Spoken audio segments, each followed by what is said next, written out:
ओम शांति। आज 17 जून 2026 प्राणेश्वर बाबा की मुरली से याद रखने के लिए मुख्य बिंदु। बाबा कहते हैं, बड़े प्यार से बाबा कहते हैं, क्या कहते हैं? लाडले बच्चे, तुम मुझसे अपना वर्षा लेंगे ना? सब कहते हैं हाँ बाबा, क्यों नहीं लेंगे। अच्छा, चंद्रवंशी रामपद पाने में राजी होंगे? तुमको क्या चाहिए? बाबा कहते हैं, बाप सौगात लेकर के आए हैं, तुम सूर्यवंशी लक्ष्मी को वरेंगे या चंद्रवंशी सीता को? तुम अपनी शकल तो देखो, श्री नारायण को व श्री लक्ष्मी को वरने लायक हो, बिगर लायक बनने के वर कैसे सकते हैं, है ना। जब तक हम लायक नहीं बनेंगे तब तक हम वर नहीं सकेंगे। इस बात का बाबा विशेष हम सबको अटेंशन दिखा रहे हैं। आज की मुरली से दूसरी बिंदु, बाबा कहते हैं अशरीरी भाव, अपने को आत्मा निश्चय करो। मैं आत्मा किसकी संतान हूं यह कोई जानते ही नहीं। वंडर है ना। कहते भी हैं वो गॉड फादर रहम करो, शिव जयंती भी मनाते हैं, परंतु वह कब आए थे कोई को पता नहीं है। और यह है 5000 वर्ष की बात। आज की मुरली से मुख्य 5 बातें। गीत वजह है बड़ा खुश नसीब है। पहली बात, मीठे बच्चे, सूर्यवंशी राज्य पद पाने के लिए अपना सब कुछ बाप पर स्वाहा करो। सूर्यवंशी राज्य पद अर्थात एयर कंडीशन टिकट। दूसरी बात, प्रश्न है, इस दुनिया में तुम बच्चों से अधिक खुश नसीब कोई भी नहीं है, कैसे? उत्तर है, तुम बच्चों के सन्मुख बेहद का बाप है, उनसे तुम्हें बेहद का वर्षा मिल रहा है। तुम इस समय बेहद बाप टीचर और सदगुरु के बनकर उससे बेहद की प्राप्ति करते हो। दुनिया वाले तो उसे जानते भी नहीं, तो तुम्हारे जैसा खुश नसीब हो कैसे सकते हैं। आज की मुरली से तीसरी बात, जब इस पुरानी दुनिया से मुंह फेर लिया तो फिर ऐसी कोई गफलत नहीं करनी है जो माया अपनी तरफ मुंह कर ले। श्रीमत की अवज्ञा नहीं करनी है, बाप से पूरा वर्षा लेना है।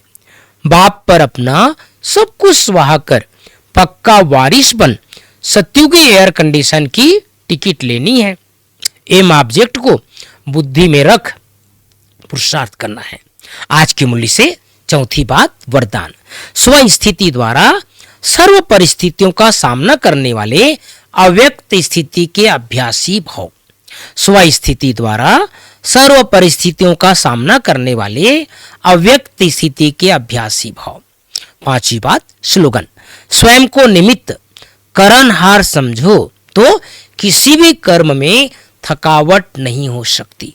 तो भाई बहनों, बाबा ने हम सबके सामने एक प्रश्न रखा है और वो प्रश्न है, क्या बनना चाहते हैं, किसको वरना चाहते हैं। बाबा ने बहुत सुंदर प्रश्न के ऊपर प्रश्न पूछा हम सबको। चंद्रवंशी में जाएंगे कि सूर्यवंशी में जाएंगे, लक्ष्मी को वरेंगे कि सीता को वरेंगे। अर्थात हम सबको बाबा ने कहा है अपनी शकल स्वयं देखो, दर्पण में देखो, है ना। जो चाहे वो बन सकते हैं। हमारे लिए इस समय हम बहुत बहुत बहुत भाग्यवान हैं। बाबा ने कहा बच्चे, तुम्हारे जैसा खुश नसीब कोई नहीं है। जैसे आज मुरली में गीत बजा ना, बड़ा खुश नसीब, तो सचमुच 5000 वर्ष में हमारे जैसा भाग्यवान, हमारे जैसा खुश नसीब कोई भी नहीं हो सकता। आज हम सभी प्यारी मम्मा का एक विशेषता के बारे में चर्चा करेंगे और वह है बाबा के प्रति रिकॉर्ड। भाई बहनों, हम सभी जानते हैं यज्ञ में बाबा और मम्मा की अहम भूमिका रही है। जितना बाबा का उतना ही मम्मा का। फिर भी जब ये किसी यज्ञ को संचालन करना होता है, जब यज्ञ को चलाना होता है, यज्ञ में वृद्धि करनी होती है, तो एक दूसरे के प्रति रिकॉर्ड बहुत जरूरी है। अनेक बार हम सब ने सुना है भाई बहनों, कभी भी बाबा के सामने मम्मा ऊंची आवाज में बात नहीं करती थी। जी बाबा, हाँ बाबा, और रिगार्ड। मैं एक छोटा सा घटना में जो दादियों से और बड़ों से सुना हूँ भाई बहनों, कितना मम्मा बाबा का रिगार्ड करती थी। बाबा से पहले मम्मा आती थी मुरली क्लास में, और कभी कभी मम्मा दृष्टि देती थी, कभी कभी क्लास भी कराती थी, कभी मम्मा सबके प्रति सब लोगों को कुछ न कुछ संबोधन करती थी। बाबा कभी कभी एकदम दबे पांव से आते थे, ये प्रयास करने के लिए कि मम्मा क्या सुना रही है मैं भी सुनूं।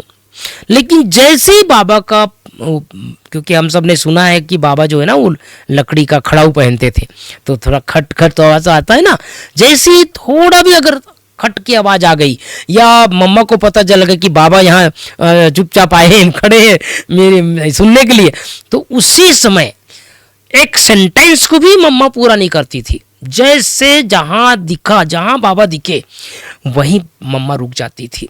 कितना रिस्पेक्ट था भाई बहनों। कई बार बाबा मम्मा को कहते भी थे, मम्मा आप पूरा करो अपनी वाणी, मम्मा अपनी बात को पूरा करो, क्या सुना रही थी बाबा भी सुनेंगे।